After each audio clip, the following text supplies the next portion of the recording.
കട്ടപ്പന നഗരസഭയിൽ കോൺഗ്രസിന്റെ മുൻ ചെയർപേഴ്സണും വിമത സ്ഥാനാർത്ഥിയായി മത്സര രംഗത്ത്.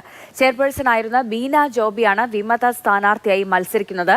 കോൺഗ്രസ് നേതാക്കൾ AI ഗ്രൂപ്പുകൾക്കായി സീറ്റുകൾ വീതം വെച്ചപ്പോൾ അർഹരായവരെ അവഗണിച്ചുവെന്നും ആരോപണമുണ്ട്. കട്ടപ്പനയുടെ മുൻ ഗ്രാമപഞ്ചായത്ത് അംഗവും നഗരസഭാ കൌൺസിലറുമായിരുന്നു ബീന ജോബി.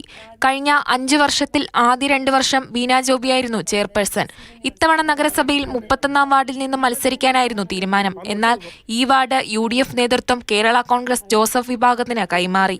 കേരള കോൺഗ്രസിന്റെ ജോസഫ് ഗ്രൂപ്പിന്റെ ആ വാർഡിലൊരു 10 വീട്ടുകാർ പോയിട്ട് 5 വീട്ടുകാർ പോലുമില്ല.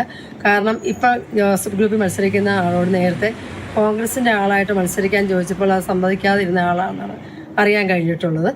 അപ്പം ഞാൻ എന്നാണേലും മത്സരരംഗത്തുണ്ട്. യുവാക്കൾ ഉൾപ്പെടെ അർഹരായ നിരവധി പേർക്ക് സീറ്റ് നിഷേധിച്ചതായും ബീന ജോബി പറഞ്ഞു. എനിക്ക് തോന്നുന്നു AI ഗ്രൂപ്പിന്റെ ഇതുള്ളതുകൊണ്ടായിരിക്കാം അവരവർക്ക് വേണ്ടി കൈവെക്കാൻ വേണ്ട ആൾക്കാർ വേണമെന്ന ഉദ്ദേശത്തിലായിരിക്കാം അവരവർക്ക് ഇഷ്ടക്കാരെ തന്നെ ഓരോ വാർഡിലും നിയമിക്കുന്നതെന്നാണ് എനിക്ക് തോന്നുന്നത്.